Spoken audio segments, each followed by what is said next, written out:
বুদ্ধিমান মদন টাকের নতুন ভিডিওতে সবাইকে স্বাগতম। আজকে আপনাদেরকে মদন টাকের দারুণ কিছু টেকনিক দেখাবো, যেই টেকনিকগুলো দেখলে আশা করি আপনারা অনেক মজা পাবেন। প্রথমেই দেখেন মদন টাক তার বউকে নিয়ে খেতে বসেছে আর ফ্যানের সাথে খাবারের বাটিটা ঝুলিয়ে দিয়েছে। এখন ফ্যানটা এদিক সেদিক ঘুরছে আর দুজন মিলে আরাম করে খাচ্ছে। তারপরে এখানে দেখেন একটা পাইপের সাথে একটা চামচ বেঁধে কত সুন্দর গাছে পানি দেওয়ার জন্য ঝর্ণা বা ফোয়ারার মতো জিনিস তৈরি করে ফেলেছে, বেশ দারুণ। এরপরে দেখেন একটা প্লাস্টিকের বোতল কেটে আর গাছের শুকনো চিকন কিছু ডালপালা দিয়ে খুব চমৎকার ভাবে একটা ঝাড়ু তৈরি করে ফেলেছে। দেখেন ঝাড়ু দিচ্ছে। সেলুন থেকে চুল কেটে আসার পরে ফ্লাক্স পিঠের সাথে বেঁধে দেখেন খুব চমৎকার ভাবে মাথা শ্যাম্পু করে ফেললো।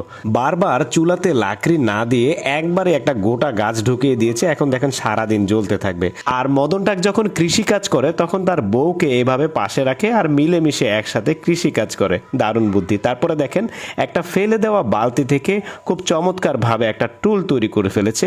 দারুণ একটা বুদ্ধি। তারপরে এখানে একটা কাঠ কাটার জন্য সাইকেলের প্যাডেলে বসে বসে দেখেন প্যাডেল দিচ্ছে আর কাঠ কাটা হয়ে যাচ্ছে।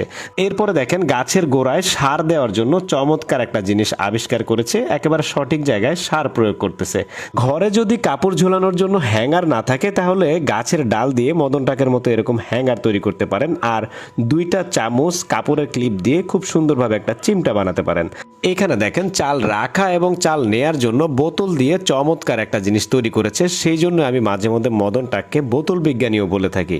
যদিও মদন টাক বহু প্রতিভাবান একজন মানুষ, কিন্তু বোতলের কারিগরিগুলো তার বেশি ভালো হয়ে থাকে। কচু পাতায় খাবার খেলে নাকি রোগবালাই কম হয়, সেই জন্য দেখেন মদন টাক কচু পাতায় খাবার খাচ্ছে।